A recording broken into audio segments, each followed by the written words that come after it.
Okay, so good morning everyone and welcome back once again for our daily healing practice जहाँ पर कि हम इन दिनों बात कर रहे हैं इनर चाइल्ड के से जुड़े हुए बचपन के वो घाव, बचपन की वो तकलीफें जो अक्सर हमारी आज की जिंदगी को डिफाइन करते हैं, उसके बारे में हम बात कर रहे हैं, उसे समझने की कोशिश कर रहे हैं। और आज हम चैप्टर 4 स्टार्ट करते हैं। तो अपनी जिंदगी में आप झांकिएगा, आप देखिएगा कि कौन सी ऐसी बात है इस बुक से जो कि आपकी जिंदगी में उतर रही है, जो आपकी जिंदगी में, आपकी आपकी लाइफ में एक्चुअल में आपको लगता है कि ये तो मेरी कहानी है। क्योंकि ये जो बुक है, ये बुक भी लोगों की जिंदगी से ली गई है। ये बुक जो है, ये काल्पनिक बुक नहीं है। ये बुक मैंने जो लोगों को सेशंस दिए हैं, जो कोचिंग दी है, मैंने जो अपने आसपास देखा है, मेरी अपनी जो अपना जो जीवन रहा है, मेरे आसपास जो जीवन रहा है, उसको बनकर निकल गया। देखिएगा आपके जीवन में कौन सी ऐसी चीज है जो आपको लगता है कि सही है, जो आपके लिए ट्रू है। अब हम बात करते हैं योर इनर चाइल्ड रिलेशनशिप। बचपन में आपका अपने साथ किस तरह का रिलेशनशिप था? क्या कैसा रिलेशनशिप था? एक अच्छा रिलेशनशिप था या नहीं था? ये समझने की हम कोशिश करते हैं। एक बच्चा जो है वो किस तरह से इमोशनली जो उसे वूंड मिलते हैं, जो जिसके बारे में उसे कई बार पता ही नहीं है, क्या उस इमोशंस की वजह से उसकी जो आज की प्रेजेंट लाइफ है, जो एडल्ट लाइफ है, जो अटैचमेंट है, लोगों के साथ जुड़ाव है, और जो डर है कि उसे कहीं अकेला ना छोड़ दिया जाए, क्या ये उसकी जिंदगी में उतर रहा है? क्या ये चाइल्डहुड ट्रॉमा, चाइल्डहुड रिलेशनशिप आज की जिंदगी में उसकी जीवन में बहुत ज़्यादा इम्पैक्ट डालता है? Relationship have a way of revealing wound. आपका जो भी आज रिलेशनशिप है अपने माँ बाप के साथ, अपने दोस्तों के साथ, अपने पार्टनर के साथ, ये रिवील करता है, ये बताता है उन जख्मों के बारे में जिसके बारे में हमें नहीं पता कि हम कैरी कर रहे हैं। आपको लग सकता है कि आप एक मोमेंट में इंडिपेंडेंट हो इमोशनली, आपने जो बचपन में देखा वो आज आज आज आपके जीवन में उतर नहीं रहा है। आज उसका आपके बचपन से कोई रिलेशन नहीं है। ये आपको लग सकता है एक मोमेंट में, और अचानक से आपकी कोई मीटिंग है, आप एग्जाम की तैयारी कर रहे हो, आपको एंशियस फील होने लगता है। जब आपका कोई अपना आपसे दूर चला जाता है तो आप परेशान हो जाते हो।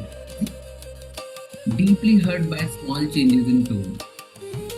माँ बाप के, पार्टनर के एक मैसेज ना करने पे, कुछ अलग तरीके से बात करने पे हमें चोट लगने लगती है, हम हर्ट हो जाते हैं। अफ्रेड ऑफ बीइंग अबेंडेंड, कि मुझे अलग थलग ना कर दिया जाए, मैं अपनों से, इस वो लोग जो मेरे लिए मायने रखते हैं, उनसे दूर ना निकल जाऊं, उनसे पीछे ना छूट जाऊं। किसी से बहुत जल्दी इमोशनली अटैच हो जाना, किसी से भी। साइलेंस, अगर कोई आपसे बात ना करे तो परेशानी महसूस होना। ये सब मैं सब आपके जीवन में इम्पोर्टेंस रखता है। अगर आप ऐसा फील करते हो तो ये सब इम्पोर्टेंस रखता है आपके जीवन में। और terrified by losing someone you love, आपने अगर किसी अपने को खोया है तो वो शॉक, वो पेन आप को डरा देता है। आप जब भी उस मेमोरी के बारे में सोचते हो तो आप डर जाते हो, आप परेशान हो जाते हो। ये होता है हम लोगों के साथ अक्सर। और उस मोमेंट में बहुत सारे लोग खुद से एक सवाल करते हैं कि मैं ऐसा क्यों हूं? बाकी लोगों को इतना इम्पैक्ट नहीं पड़ता, पर मुझे इतना इम्पैक्ट क्यों पड़ता है? क्यों? लेकिन अक्सर ऐसा होता है कि जो रिएक्शन होते हैं ना, ये आपका जो आज हुआ, जो आपका प्रेजेंट वर्जन है, वहां से नहीं आ रहे होते। ये इमोशंस जो हैं आपके बचपन से आ रहे होते हैं, आपने सालों से इन इमोशंस को प्रैक्टिस किया हुआ होता है, एंजाइटी को प्रैक्टिस किया हुआ होता है, डर को एक्सपीरियंस किया हुआ होता है, और ये वहां से आ रहे होते हैं। डिस्कनेक्शन फील करना, लोगों के बीच में रहना लेकिन अपने आप को अकेला महसूस करना, ऐसा लगना कि आपको कोई समझता नहीं है, खासकर आपके अपने आपके माँ बाप नहीं समझते, आपके सपनों को नहीं समझते, आपके दोस्त आपको नहीं समझते, आपके भाई बहन आपको नहीं समझते। ऐसा फील होना कि आप पहली बार तो नहीं कर रहे हो, ये फीलिंग जो है ये ब्रांड न्यू तो नहीं है आपके लिए, ये फीलिंग बचपन से आ रही है। याद करिए कि पहली बार आपने कब ऐसा महसूस किया था, कब आपको ऐसा लगा था कि मेरे जीवन में डिस्कनेक्शन है। कौन सा मोमेंट है, कौन सी मेमोरी है, उसको पेन कॉपी उठाइए, अपने साथ वक्त बिताइए और पूछिए अपने आप से, कब पहली बार ये महसूस हुआ था, कौन सा इंसिडेंट था वो। कोई भी रिलेशनशिप हमारे लिए चोट नहीं है, परेशानी नहीं है। उस रिलेशनशिप को हम कैसे देखते हैं, क्या इमोशन हम वहां पे क्रिएट करते हैं। I repeat, her her relationship में जो भी इमोशन हम क्रिएट करना चाहते हैं हम खुद क्रिएट करते हैं, कोई और हमारे लिए इमोशन क्रिएट नहीं करता। बहुत बार जब इस तरह के इमोशनल ट्रैप आते हैं, जब ऐसे इमोशनल घाव हमें महसूस होते हैं, उस मोमेंट में हमें पता चलता है कि मैं इस सिचुएशन में इस तरह से रिएक्ट करता हूँ।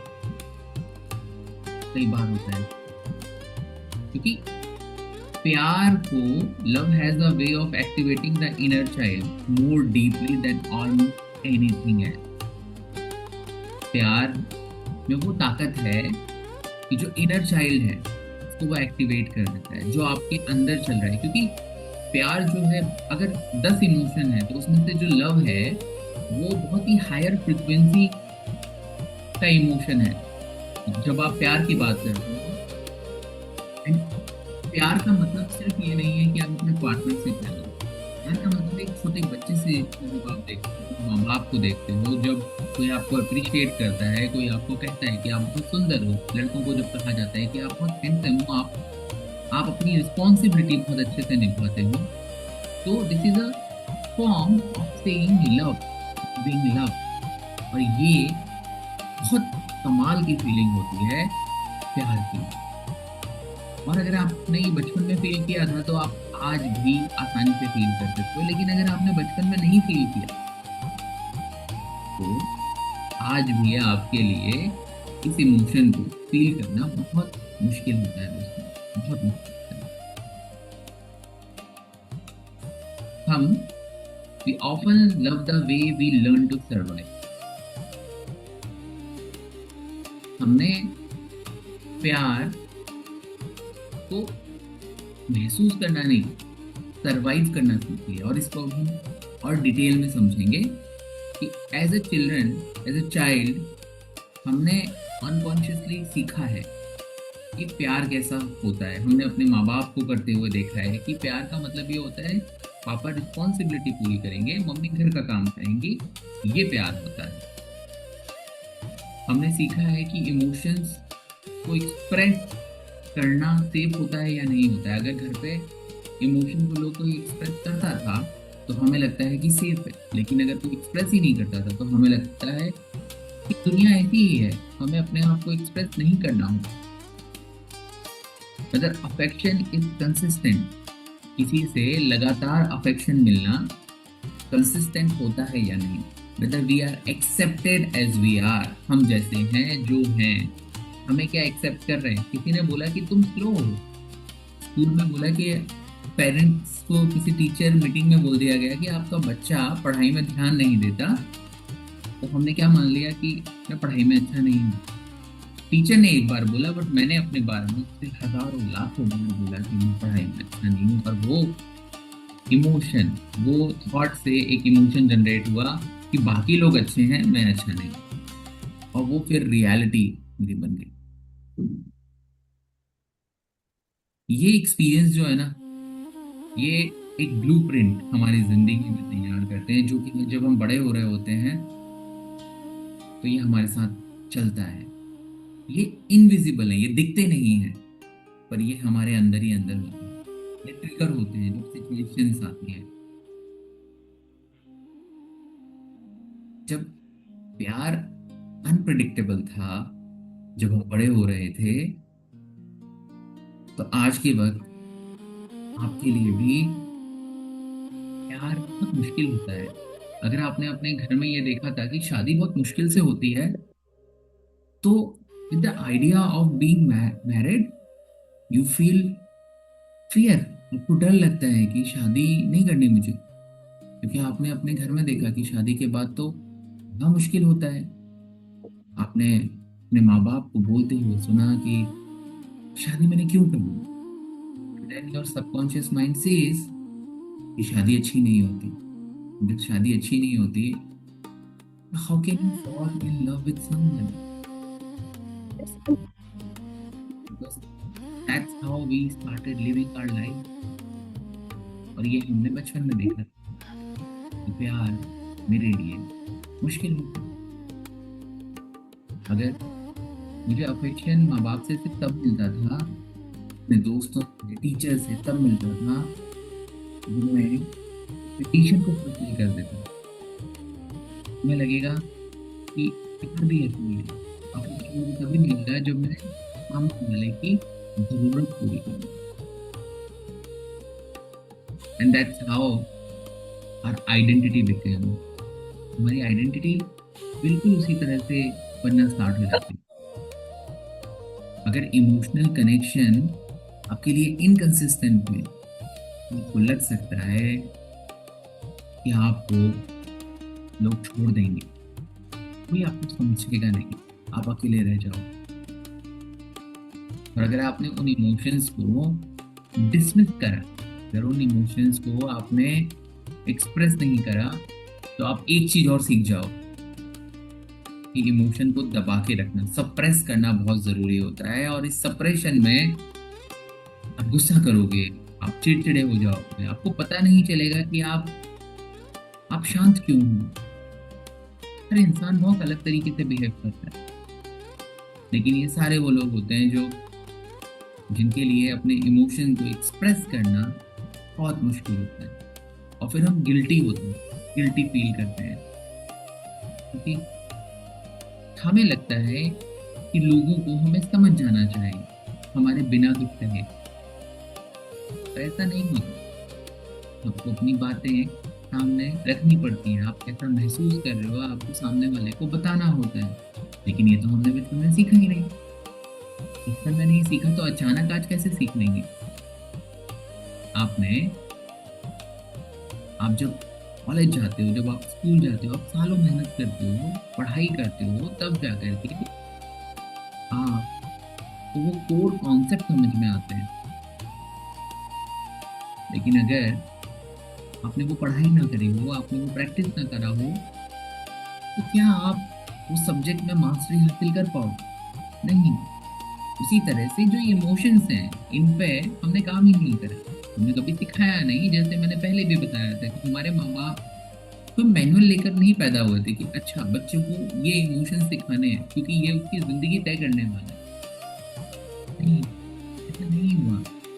और इसीलिए उन्होंने अपनी तरफ से पूरी अच्छी कोशिश की। पर हमें ये चेक करना है कि क्या हमारी हमारे आज की प्रेजेंट कंडीशन ऐसी है जहाँ पर मैं अपने इमोशन को या अपने खुद को बड़े से मेरे साथ ऐसा होता है, मैं अपने इमोशन को नाम ही नहीं लूंगा, क्योंकि सब कुछ अपने अंदर ही चल रहा है, सब कुछ लोगों के आप जज्बात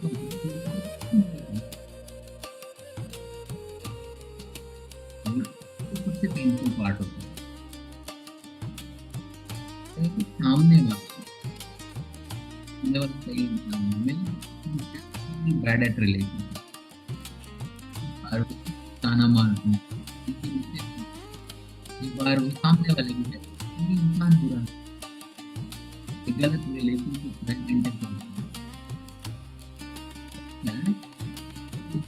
सर्वाइवल पैटर्न नहीं कर रहे हैं, जो उन्होंने सीखा था बचपन से। सर वॉइस क्लियर नहीं है। अच्छा, वॉइस क्लियर नहीं आ रही है आपको? Is it okay?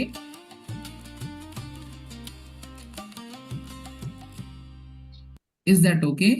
Mansi ji, क्या आप बेहतर है?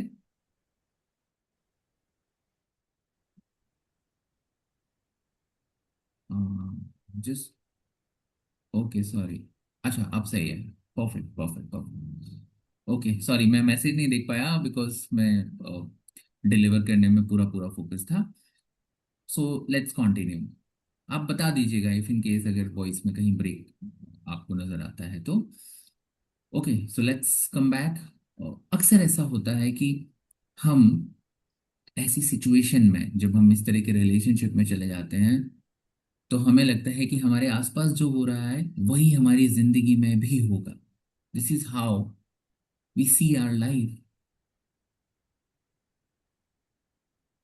और हमें अब एक चीज और समझने की जरूरत है कि क्यों ऐसा होता है कि हम किसी से बहुत आसानी से और बहुत जल्दी कनेक्ट हो जाते हैं। ये बिल्कुल मैग्नेट की तरह है। मैग्नेट आपने देखे होंगे, मैग्नेट के दो ऑपोजिट पोल होते हैं, वो फटाक से कनेक्ट हो जाते हैं। क्यों? क्योंकि एक फ्रीक्वेंसी होती है उसमें, एक फोर्स होती है उसमें जो कि एक दूसरे की तरफ अट्रैक्ट करते हैं। Similarly in our relationship also we get attach to someone very very quickly.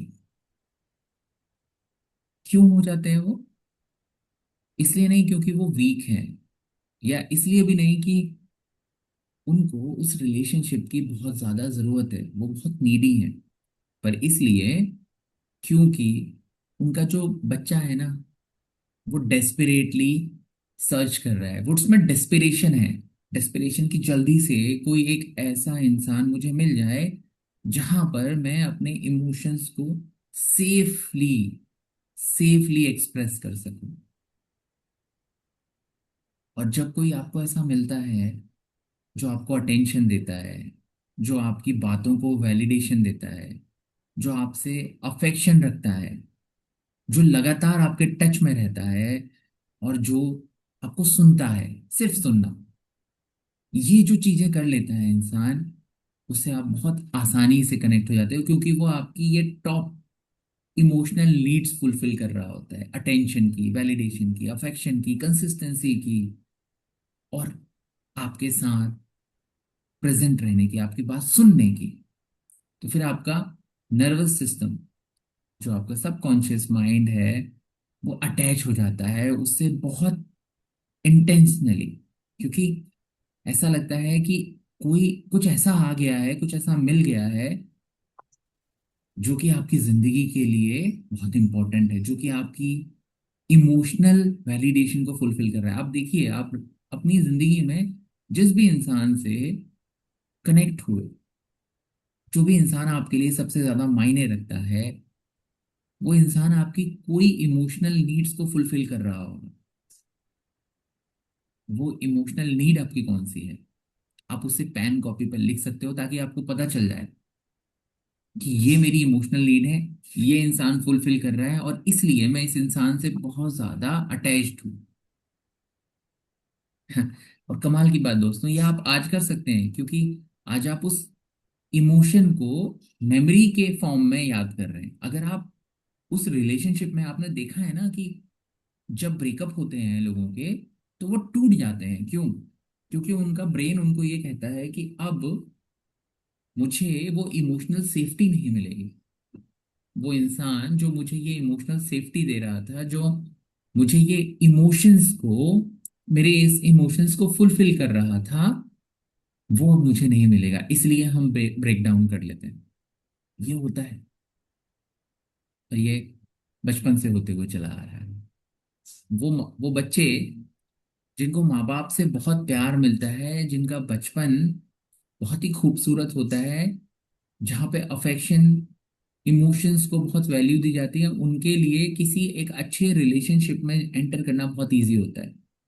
पर अगर आप ऐसे रिलेशनशिप में हो जहाँ पर आपका दिल बार बार टूटता है, जहाँ पर आपको लगता है कि आपका पार्टनर आपको समझता नहीं है, तो प्रॉब्लम पार्टनर में नहीं है, प्रॉब्लम है आपके उन इमोशंस में जो आप बचपन से कैरी कर रहे हैं।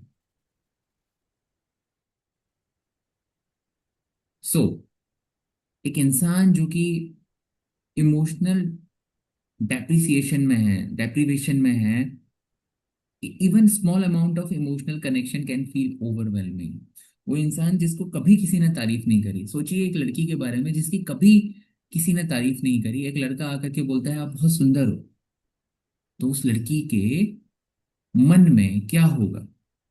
वो लड़की को एक ऐसा इंसान मिला जिसने वैलिडेट करा, उसे बताया कि तुम इम्पोर्टेंट हो, कि तुम वैल्यूएबल हो। और फिर वो लड़की उस लड़के से बहुत आसानी से अटैच हो जाएगी। उस लड़के ने क्या कहा? सिर्फ एक तारीफ करी, पर वो लड़की फिर भी उससे अटैच हो गई। अगर आपका रिलेशनशिप ऐसा है जहां पर आप किसी इंसान से बहुत ज्यादा अटैच हुए हो, तो आपको कोई ना कोई उसकी बात होगी जो याद होगी। एक लड़के के लिए एक ऐसी लड़की जो सिर्फ उसको सुन ले, उसके ऑफिस में क्या हुआ, उसके माँ बाप के साथ जो वो बातें नहीं शेयर कर पाता, उसके सपने क्या हैं, वो क्या बनना चाहता है, अगर कोई एक ऐसी लड़की है जो उसकी ये सारी बातें सुन लेती है, तो ये उसका इमोशनल सेफ्टी जोन हो गया। यहाँ पर वो उस लड़की से बहुत ज्यादा अटैच हो जाएगा। ऐसे ही होता है हमारे सबके रिलेशनशिप में, क्योंकि वो सिर्फ उस इंसान से अटैच नहीं होते, वो जो फीलिंग देता है ना इंसान, जो उस इंसान के साथ रहते हुए वो खुद बन जाते हैं, वो उसके साथ अटैच हो जाते हैं। जो आप एक्सपीरियंस महसूस करते हो उस इंसान के साथ, वो एक्सपीरियंस, वो न्यूनेस, वो सेफ्टी, इमोशनल सेफ्टी, उसकी वजह से आप उस इंसान के साथ अटैच हो जाते हो और आपको लगता है कि हाँ यही मेरा सेफ जोन है। They are becoming attach to the feeling of finally being emotionally chosen. किसी ने आपको चूज कर लिया है, किसी ने आपको वैलिडेट किया है, कोई है जो आपको देखता है, जिसके लिए आप इम्पोर्टेंट हो, जिसके लिए आप पूरी दुनिया हो। ये आप महसूस करते हो उस रिलेशनशिप में। And this is why some people stay emotionally connected even when the relationship hurt them.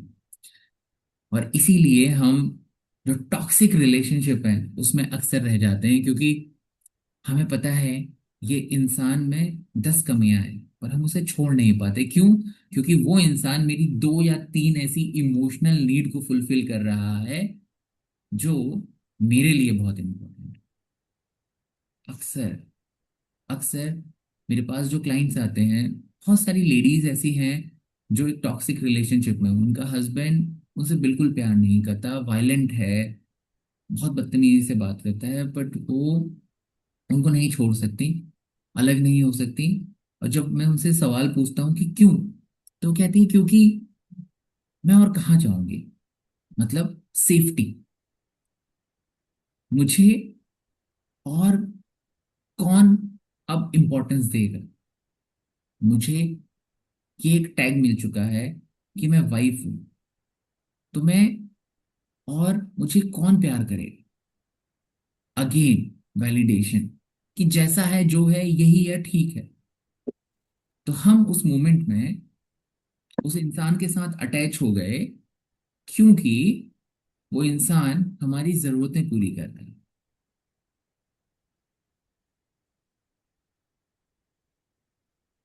क्यों? क्योंकि जो फियर है लूजिंग कनेक्शन, उस इंसान को खो देना, वो ज्यादा पेनफुल होता है rather than staying in that relationship. इंसान की 3 4 बुरी बातें हर दिन सुन लेंगे, पर उस इंसान को अगर खो दिया तो मेरी जिंदगी उस इंसान के बिना हमने कभी इमेजिन नहीं करी, हमने कभी सोचा ही नहीं। और ऐसा आज के वक्त में बड़े सारे रिलेशनशिप में हो रहा है। आपके आसपास आई एम 100% श्योर कुछ ऐसे रिलेशनशिप होंगे जहां पर दोनों पार्टनर एक दूसरे से खुश नहीं होंगे, इतने ज्यादा कि वो हर दिन एक दूसरे को ताना देते होंगे, एक दूसरे के बारे में उतना अच्छा नहीं बोलते होंगे, लेकिन वो छोड़ नहीं सकते। क्यों? क्योंकि दोनों पार्टनर एक दूसरे की कोई ना कोई नीड्स को पूरी कर रहे हैं। कोई ना कोई इमोशंस को फुलफिल कर रहे हैं। Next topic, fear of abandonment changes the way you love. So abandonment is what, अपने आप को दूसरों से अलग होते हुए देखना। आपके आपका कोई रिलेशनशिप है, दोस्त हैं, स्कूल में ऐसा अक्सर होता है कि हमारा एक ग्रुप होता है जहां पर हम 3 4 5 लोग एक ग्रुप का पार्ट होते हैं। लेकिन अचानक से ग्रुप जो है वो हमें, एक बंदे को डिस्कार्ड कर देता है। एक बंदा उस ग्रुप से अलग हो जाता है, उससे बात नहीं करते, उसके साथ लंच शेयर नहीं करते, उसे किसी बात में इन्वॉल्व नहीं करते। तो जो वो फीलिंग आती है ना उस वक्त कि मुझे अलग थलग कर दिया, ये है अबंडमेंट। और ये जो घाव होता है, ये फिजिकल अबेंडमेंट नहीं होता। कई बार सिर्फ ऐसा नहीं होता कि अलग कर दिया तो मुझे बुरा लग रहा है, बहुत डीपर रीजन होते हैं उसके।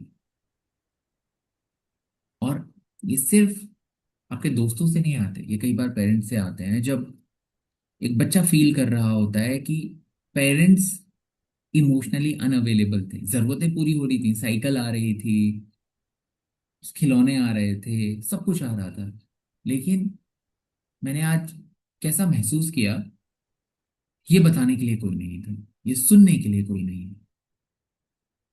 अफेक्शन इज इनकंसिस्टेंट, कभी प्यार मिल रहा है, कभी प्यार नहीं मिल रहा है। आपकी तारीफ कभी हो रही है, कभी नहीं हो रही है। किसी भी बात पे आपको डांट दिया गया और आपको पता ही नहीं है कि क्यों डांटा गया।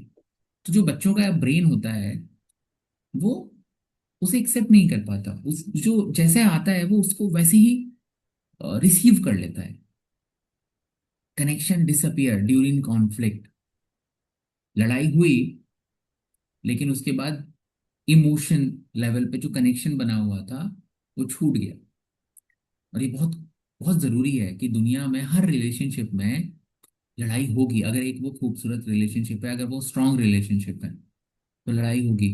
पर वो लड़ाई एक पार्ट है, उसके बाद अफेक्शन भी एक पार्ट है। हम उस लड़ाई को उस रिलेशनशिप में कैरी कर जाते हैं और अफेक्शन को वैल्यू नहीं देते, सिर्फ लड़ाई को वैल्यू देते हैं। ये हमने सीखा है। और ये बच्चा कब सीखता है? ये बच्चा बचपन में सीखता है कि अच्छा लड़ाई हो गई तो अब प्यार नहीं करना, अब डिस्टेंस मेंटेन करना है। किसने सिखाया ये? हमारे आसपास की सोसाइटी ने। हमने खुद सीख लिया, हमने देखा, ये टीवी में देखा।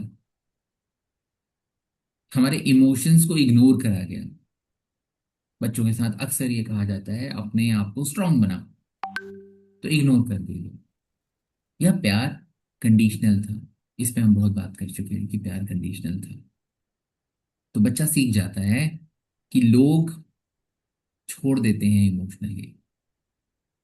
ये बहुत खतरनाक कंडीशनिंग होती है उस बच्चे के लिए। और जब वो बड़ा होता है तो रिलेशनशिप में भी सेम ट्रिगर, सेम फीलिंग उसको महसूस होती है कि मेरा ये पार्टनर मुझे छोड़ तो नहीं देगा, छोड़ के तो नहीं चले जाएंगे, कहीं ये मुझे धोखा तो नहीं दे रहे। ये धोखे की फीलिंग क्यों आती है? क्योंकि आपने देखा है अपने आसपास होते हुए। तो आपको लगता है कि दुनिया में हर कोई चीट करने के लिए है। बट आपने चीट की जो फीलिंग है वो कब आई थी? पहली बार कब आई थी? बचपन में, जब आपने देखा कि किसी ने किसी को चीट किया, या आपके साथ हुआ कि आपको किसी ने चीट किया, और वो फीलिंग मल्टीप्लाई होती है, बड़ी होती है। और अब इसका रिजल्ट क्या होता है जब ये सब हम करते हैं? तो इसका रिजल्ट क्या होता है? ओवर थिंकिंग, एक ही थॉट में बार बार बार बार बार बार उसको डीपली सोचना, जो नहीं है कई बार हम वो भी सोच लेते हैं। हमारा कोई अपना जब हमसे दूर चला जाता है तो पैनिक कर जाना,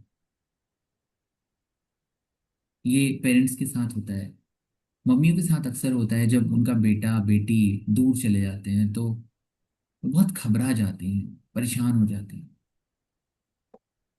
कई बार हमें रीअश्योरेंस चाहिए होता है कि मैं जो कर रहा हूँ वो सही तो है ना, क्योंकि हमें बचपन में किसी ने नहीं दिया होता। हम हर बार पूछ रहे होते हैं ये सही है ना, ये ऐसे ही करना चाहिए ना। क्या है ये? ये कांस्टेंट नीड है रीअश्योरेंस की। इमोशनल डिपेंडेंसी, इमोशन के लिए हम किसी और पर डिपेंडेंट हैं, क्योंकि हमें पता है कि हम अकेले इस इमोशन को नहीं हैंडल कर सकते। और fear that love will suddenly disappear, कि प्यार चला जाएगा, दूर हो जाएगा।